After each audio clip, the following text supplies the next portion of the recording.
사람들의 인식 자체가 정말 많이 좀 네. 이 중심지 신축 새거 네네. 비싼 거로 가야 네. 된다, 좋은 입지로 가야 네네. 된다, 이게 조금 틀에 그렇죠. 박혀 가는 것 같아서. 그렇죠. 그러니까 돈이 많으신 분들은 그게 맞다는 얘기예요. 돈이 많고 그래서 저도 이제 항상 말씀드릴게 이원화 전략을 말씀드리는 거예요. 이원화 전략. 그러니까 저도 지금 그렇게 하고 있는 게 네. 저도 사는 집은 계속 바꿔가면서 비과세로 받으면서 하고 있고 또 그 외에 투자하는 물건들도 굉장히 많잖아요. 그래서 저도 이번에 등기를 6개 치잖아요. 네? 이번에 6개 쳐요, 6개. 언제요? 이번에 다 칠 거예요, 이번에. 상반기에? 예, 이미 다 세팅해놨고. 예. 근데 그 중에서 이제 2개는 이제 정말 운이 좋게도 그 진천이잖아요, 진천. 근데 이게 분양가가 2억인데 이번 전세 2억에 전세 계약을 했어요. 그러니까 돈이 하나도 안 들어간 거예요. 그 6개 중에. 그러니까 2개는 이제 돈이 안 들어간 거. 나머지 4개만 이제 대출 받아서 이제 하고 월세 놓으면 되는 거예요. 그럼 그 4개가 다 새 아파트예요? 네. 그냥 입주하는 거. 그러면 그럼 6개네요, 지금 새 네네. 아파트가 추가되는 게? 네네. 오. 네. 그래서 그거 해서 하는 거고, 그래서 그 2개는 요번에 전세 계약해서 갔다 왔거든요. 그래서 근데 그거는 지금 한 6천 정도가 오른 거예요. 그러니까 2채니까 1억 2천 정도 오른 거고, 그 34평은 더 많이 올랐는데 제가 갖고 있는 건 이제 28평이니까. 근데 이제 재밌는 게 뭐냐면 그게 이제 분양가 28평이 분양가가 2억이었고 그게 이제 무순위 청약으로, 그러니까 무순위가 아니라 1순위, 2순위에서 다 미달이 났던 거거든요. 그래서 그것도 이제 많이 했다고 말씀드렸잖아요. 그 충북 진천 혁신도시 말씀드리는 거예요. 근데 그게 분양가 2억인데 전세가 2억이면은 그다음에 계약금 저는 이제 넣은 게 2천만 원이지 않습니까? 2개 해봤자 4천인 거고. 물론 이제 하나는 그 중도금 대출을 안 받고 잔압을 했었어요. 요번에 이제 회수가 되는 거예요. 왜 그거는 잔압하셨어요? 중도금 대출 안 나오니까 허그 보증 때문에 또 다른 건이 있어서 전세를 2억에 놓으면은 돈이 안 들어가는 거예요. 그러니까 그러면 2천만 원을 투자해서 뭐 한 채당 예를 들어서 뭐 6천에서 8천 정도 이득이 났다고 하면은 한 1억 6천이잖아요. 그러면 거의 비트코인보다 그 수익률이 높지는 않지만 나쁘진 않잖아요. 그래도 물론 이제 시간이 한 2년 된 거긴 하고 지금 팔면 세금 때문에 못 팔긴 하지만 어쨌든 이제 입주하고 2년 있다가 이제 팔 계획이거든요. 그래서 그래도 나쁘지 않지 않습니까? 일단 돈이 안 들어가니까. 그래서 여러분들 생각이 뭐냐면은 이원화 전략. 그렇다고 제가 이렇게 조금만 잔챙이들만 아니잖아요. 아시다시피 뭐 강남 재건축 아파트도 있고 그런 것도 이제 크게 돌아가는 거예요. 그거는 이제 실거주 위주로 가는 거고, 이제 제가 이제 예전에 그 김포나 청주나 그 뭐 위례나 뭐 여러 의정부나 이런 거 뭐 여러 가지 사놓았던 거 있지 않습니까? 이런 것들은 이제 수익이 다 올라간 거잖아요. 그러니까 그거는 올해 팔까 내년에 팔까 그것만 고민해 보는 거 하는 거예요. 올해 팔까. 그러니까 올해 안에 팔 것들, 그다음에 내년에 팔 거. 근데 그런 거는 이미 4, 5년 전에 투자했던 거라 이미 다 수익이 넘어간 거예요, 구간이. 그러니까 그거는 이제 양도세 내고 팔 거. 그렇게. 그러니까 이원화 전략. 그러니까 무슨 말이냐면 내 집 마련은 별도, 내 집 마련은 별도. 그다음에 이제 이렇게 조그맣게 투자하는 거는 또 여러 개. 그리고 오피스에서 월세 받는 거, 아파트 소형 아파트에서 월세 받는 거, 그런 것도 별도. 수익형 부동산, 매매 차익형 부동산, 내가 살지 이렇게. 그렇게 따지니까 또 3원화네요, 3원화. 내 집 마련, 그 다음에 매매 차익용, 월세용, 그렇게 3원화. 그렇게 하실 수 있다는 얘기야. 근데 여유 자금이 없으신 분들 이게 다 가능 안 하잖아요. 근데 그런 분들은 당연히 이제 내 집 마련하고, 그러니까 내 집 마련 먼저 내가 최종주택 먼저 마련하고 2주택, 3주택으로 갈지, 뭐 2주택 가고 나머지는 월세 받는 걸로 갈지, 이건 또 이제 판단하셔야 되는 거고. 근데 자금이 없는데 이러고 어떻게 하냐고요, 자금 없으신 분들. 그런 분들은 1주택 가서 또 일시적 1세대 2주택 활용해서 비과세로 자산을 키우는 방법이 있다는 얘기고. 근데 이제 그럼에도 불구하고 내가 진짜 자산이 예를 들어서 2년 전에 딱 2천만 원 있었다. 2년 전에? 네. 그럼 진천 그거 했으면 됐다는 얘기예요. 2천만 원 있으면. 계약금만 넣고. 그리고 전세 2억 놓으니까 돈이 안 들어가는 거죠, 하나도. 그리고 2년 있다 파는 거죠. 사람들이 많이 고민하고 있는 것들 중에 하나가 수도권이나 수도권 외곽 혹은 지방에 뿌려놓은 그런 자잘한 애들을 어떻게든 팔아가지고 똘똘 뭉쳐서 수도권으로 들어가려고 하나로 뭉쳐서 들어가려고 고민을 많이 하는데 대표님은 여전히 뭐 계속 그렇게 이제 쪼개서 투자를 하시네요. 네, 그러니까 저는 아예 그 공시지가 1억 이하는 안 했잖아요, 제가. 아예, 그러니까 그런 완전히 짠챙이들은 안 한 거예요. 그러니까 나름 그래도 이제 신축 아파트인데 이제 이거 진천 같은 경우도 분양가 2억이긴 하지만 신축인 거잖아요, 새 아파트. 그러니까 그렇기 때문에 이제 그런 거를 굳이 팔 이유가 없는 거죠. 왜냐면 많이 올랐으니까. 근데 이제 기존에 하셨던 분들은 이제 갭 차이 막 1,000만 원, 2,000만 원 진짜 완전히 그런 거 있잖아요. 지방에. 그런 거는 이제 오르지도 않고 안 오르니까 이제 그런 거 갖고 있다가, 그다음에 지금은 제가 트렌드가 이제 뭐라고 했냐면 수도권 시대라고 했잖아요. 수도권, 지방보다는 수도권 시대. 이 기사도 갖고 왔는데, 그러다 보니까 이제 당연히 팔고 수도권을 넘어가겠다. 이런 생각들을 갖고 계신 거죠. 근데 저랑은 좀 다른 거죠. 저는 지방은 아예 없지 않습니까? 지방 해봤자 뭐 춘천이나 뭐 청주나 이제 준수도권이라고 말씀드리잖아요. 준수도권. 충청도도 준수도권. 충청도까지. 강원도도 준수도권. 네, 왜냐면 이게 GTS로 연결이 되면 이제 그 물리적인 시간이 훨씬 더 이제 줄어들기 때문에 이게 준수도권이라고 이제 표현을 한 거잖아요. 네. 거기까지 있고 그리고 뭐 제가 뭐 지방 저 멀리까지 간 건 아니니까 네. 이미 그런 것도 어느 정도 좀 예상을 한 거죠. 그래서 기사도 아마 이걸 가져오신 것 같아요. 네. 수도권 공급 부족 시대가 온다. 네, 그래서 맞아요. 그래서 제가 계속 말씀드리는 게 이제는 수도권 시대라는 거예요. 지방보다는 수도권 시대. 그리고 이제 일부 전문가들 얘기했듯이 뭐 예전에 갭 투자할 때 막 지방이 막 오를 때도 있었지 않습니까? 근데 그때는 노무현 정부 시절이었고 지방 분권 시대였어요. 근데 지금은 지방 분권 시대가 아니고 오히려 수도권에 집중하고 있는 시대고 어제 윤석열 정부가 어제 용인 가셨잖아요. 용인에서 용인이랑 화성이랑 어디 또 창원인가요? 그게 뭐 도시 투자하겠다. 용인 반도체 클러스터 더 빨리 짓겠다. 말씀하잖아요. 그러니까 그런 지역들이 지금은 대세다. 거기다가 GTS A, B, C.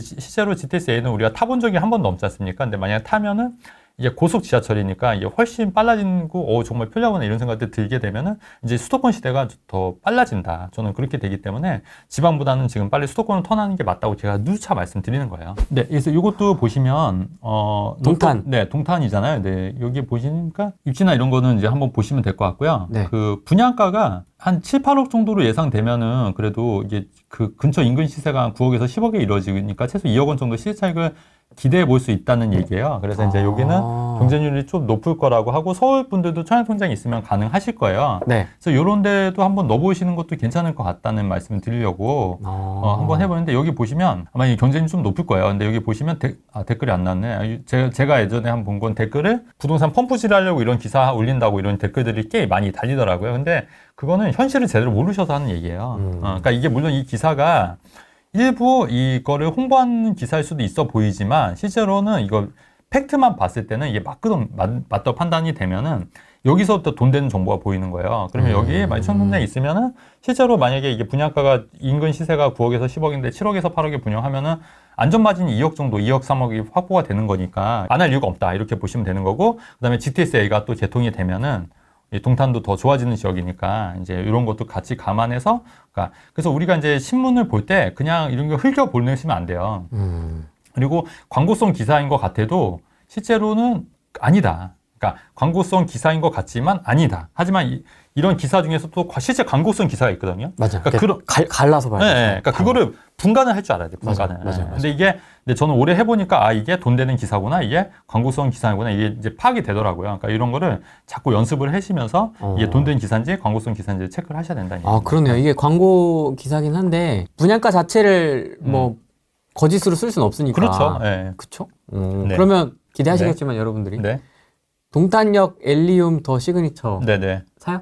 네, 그러니까 이거는 살 수 있는 건 아니고 청약에 당첨이 되시면 되는 거니까 한번 해보시라는 얘기예요. 넣어요? 네, 넣으세요. 넣어보고 만약에 넣어서 그 당첨이 되면 그때 고민하셔도 되는 거니까 물론 이제 재당첨 제한이 있어요. 5년간. 네. 그렇다 하더라도 어차피 안 하는 것보다는 한번 해보는 거죠, 뭐. 분양가 사는. 그래서 분양가 나오는 거 한번 확인해 보시고 저 같으면 한번 넣어볼 만할 것 같아요. 알프레도님께서 질문을 해주셨는데요. 네. 동탄 저런 데는 인기가 많은 단지지 않습니까? 몇백 대 1이라서 어차피 안 되는 터라 김포의 고촌자 이런데 미분양 난 데를 들어가야 할지요. 거기는 분양가 좀 셌었어요. 거의 한 8억대로 알고 있거든요. 근데 그거 비하면 다른 데 차라리 그 기축 사시는 게 오히려 유리하기 때문에 그게 잘 안 되는 거예요. 근데 이제 이거랑은 완전 다른 거죠. 그러니까 주변 분양가를 보셔야죠. 고촌자에는 분양가가 비쌌으니까. 주변 기축하고 비교했을 때도 좀 비싼 편이었군요. 그럼요. 더 비싸니까. 차라리 기존 기축 사는 게 더 유리할 수 있었던 거죠. 그렇기 때문에 제가 이제 말씀을 안 했던 거고. 그 김포 같은 경우에는 예전에 분양가 34평이 4억대밖에 안 했어요. 4억, 3억대. 그때 들어가셨어야 돼요. 그러니까 저는 이제 그때 들어왔던 거죠. 그때 한번 보여주셨던 거. 한번 영상 찾아보시면 됩니다. 힐스테이트 치면 나옵니다. 근데 그 앞으로 바로 이번에 5호선 연장이 확정이 된 거거든요. 그럼 바로 역세권이 되는 거예요. 그 아파트 단지의 역세권이 되면 5호선이 뚫리면 여러분 8호 뚫리면 5호선 타고 김포공항까지도 가지만 마곡도 가고 여의도도 가고 광화문도 가는 거예요. 안 올릴 이유가 없는 거죠. 착공하면 착공하고 완공이 되면 시간이 가면 갈수록 무조건 오르는 거예요. 근데 그거를 이제 저는 싸게 샀으니까. 네. 최진권 대표님처럼 신축 청약 미분양 위주의 투자 방식이 이득을 볼 것 같긴 한데 신도시 분양권은 입주할 때 매정 갭이 너무 커서 등기치기가 너무 힘듭니다. 그 말씀 제가 드리는 게 뭐냐면 옥정 같은 경우에도 옥정도 한번 볼까요? 얼마나 올랐는지? 예.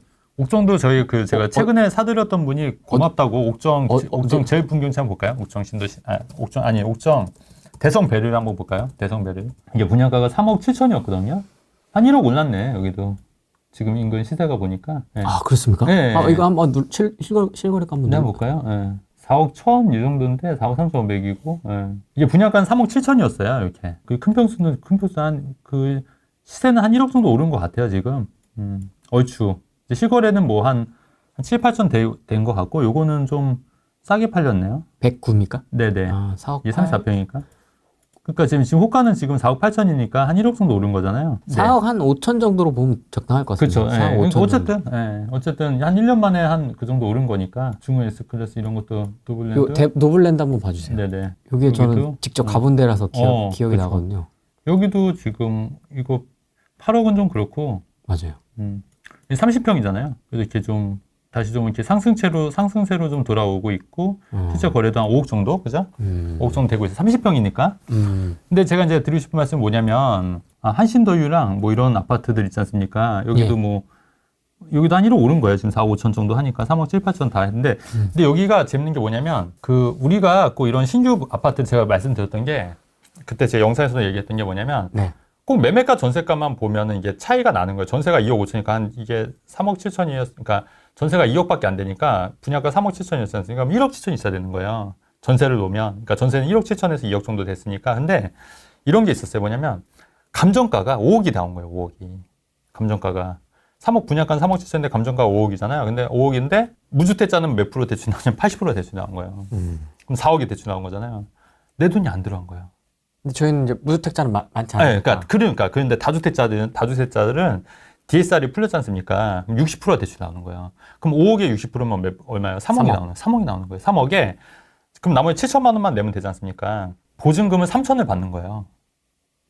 보증금은 3천에 뭐 80, 3천에 90 뭐 이런 식으로. 그러면 내 돈 얼마 들어가요? 4천밖에 안 들어가는 거예요. 4천밖에. 그런 식으로 할 수 있다는 얘기예요. 그러니까 우리가 꼭 이게 고정관념인데 꼭 매매가 전세가만 보고 투자를 하는 것만 하는 게 아니라 신축 아파트들은 감정가가 비싸게 나오기 때문에 대출을 많이 뽑을 수 있다는 거예요. 그 다음에 지금 다주택자 예전에는 그 LTV 안 나왔거든요, 대출. 근데 다 풀렸어요, 지금. 그래서 나옵니다. 60%. 물론 DSR은 봐요, DSR. 그러니까 DSR이 적용이 안 되면 안 나오지만 일반적으로 그럼 60%까지는 나온다고 보시면 돼요. 근데 감정가가 3억 7천이 아니라 감정가가 5억이 되면 60%는 3억이 나오기 때문에 충분히 적은 돈으로도 할 수 있다는 얘기예요. 둔촌주공 입주장 시작하면 강동과 고덕의 주변 매매 시세와 그렇죠. 그거는 이제 뭐 뻔한 얘기인데 전세가가 떨어지지 않습니까? 그러면 이제 매매가도 좀 약간 떨어질 수도 있어요. 그래서 근데 대신에 그게 뭐 1년, 2년, 3년 그렇게 아니고 이제 잠깐 그래요, 잠깐.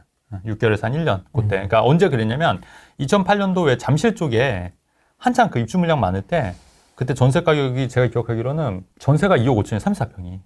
잠실 새 아파트가 그렇게 떨어졌어요. 그러니까 그때 잠실 아파트도 7억 8천까지도 떨어졌었거든요. 굉장히 많이 떨어졌어요. 그때 한 번 있었고 그 다음에 헬리오시티 했을 때도 강동구도 많이 떨어졌잖아요. 그게 이제 두 번째. 그때 헬리오시티 뭐 입주 물량 많아서 집값 다 떨어진다고 그때 난리 났었잖아요. 근데 그때도 잠깐이에요, 잠깐. 둔촌주공도 마찬가지로 잠깐 그럴 거예요. 잠깐 그럴 건데 매매가 전세 가격은 좀 떨어질 거다. 근데 만약에 내 집 마련을 그 주변에 하시려고 하는 분들이라면 그 타이밍을 노리셔라.